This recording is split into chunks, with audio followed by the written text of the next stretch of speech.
Hey, Steve Bignani standing here in Brimfield, Massachusetts on the side of the road. This isn't the junkyard crawl. Well, it's the roadside crawl. And this is something I found on the side of the road. This is a Ford 8N tractor. Now we have to remember that Ford in 1916 brought out its first tractor, the Fordson, with the steel wheels, the cleats, pretty much indestructible tractor. Some say it had the Model T engine, not so fast. It had a flathead 4, but it was actually made by a company called Hercules for Ford.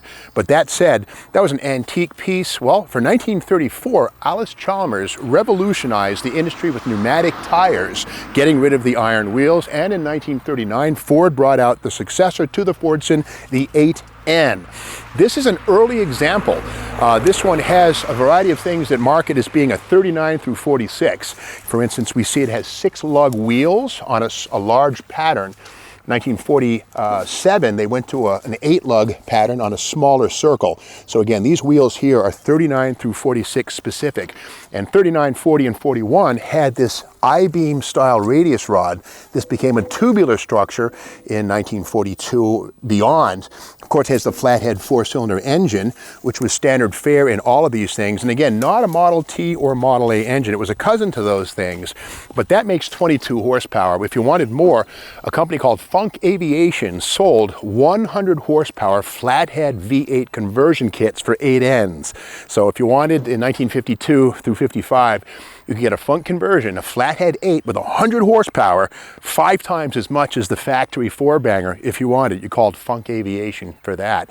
Now this is an unusual little tractor. It does have factory headlights. These are not aftermarket. These are Ford options. And again, Ford had a variety of optional things, lots of them, that could be added to your 8N tractor. Now one thing about these is that the front wheels and the rear wheels are reversible on the hubs.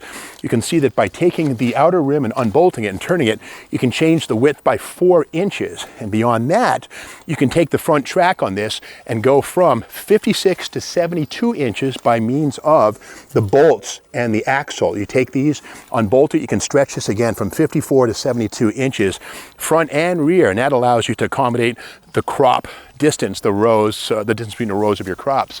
And so it's a nice example of a Ford 8N. 1939 through 1954, these were in production, and Ford's only tractor. In 1955, the Jubilee series came along and was a whole different creature, but this was Ford's only type of tractor. Now, something that's kind of cool about this one is on the front. This little logo here says Ford, but below that, Ferguson system. Well, what is that? Well, a British man named Harry Ferguson devised something called 3-point hitching. Henry Ford licensed or borrowed, you choose, that technology. And the trouble is, with the early Fordson tractors, like most tractors, when you hitch anything to the back, it was just a simple pull. Well, if you hit a rock with the thing you're pulling, the tractor would wheelie up and sometimes crush you. The Ferguson system got away from that problem with a 3-point hitch. Here at the back, we can see there are 3 areas where the implement is drawn. 1, 2, 3. And the beauty of the Ferguson system is that it has a spring and hydraulic load. So this actually can put a force downward into the implement being pulled. So no longer a need to put 800 pounds on the hoe or the plow. The Ferguson system could actually push down on it hydraulically and not increase the amount of load the tractor or implement had to carry. And beyond that, when the plow or the hoe or the rake hit an obstacle and stopped, it wouldn't pull the tractor up, over, and crush the driver. Now this is also equipped with a 3-speed manual transmission. There it is, 1, 2, 3, there it is. And it does have a springed seat right there. And these are major advances in tractor comfort, really. The early Fordsons had a metal seat, and in fact, many early tractors didn't have seats. You stood all day long at the back of your John Deere or your Alice Chalmers, and again, a seat on a tractor was something of a luxury at this point in time. But this is a 1939 or 40, as far as I can tell. It's an early example of an 8N tractor.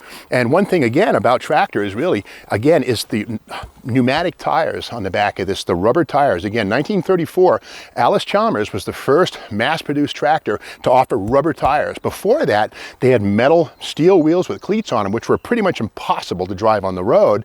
So getting from field to field, you were driving along, clunking along on steel wheels. But again, 1934, Alice Chalmers led the way. And of course, all 8Ns had rubber tires, with perhaps a small handful made for coal mining or whatever, which might have had the steel wheels still in place. But this is a great example of a little Ford tractor. Now, these are pretty collectible. People do restore these, and the beauty of these is that they don't really rust away that badly. You have so much cast iron that is, you know, an inch thick in many cases. This stuff will be around for 1,000 years.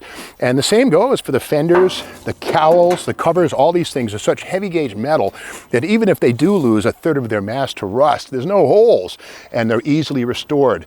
So that's the beauty of this.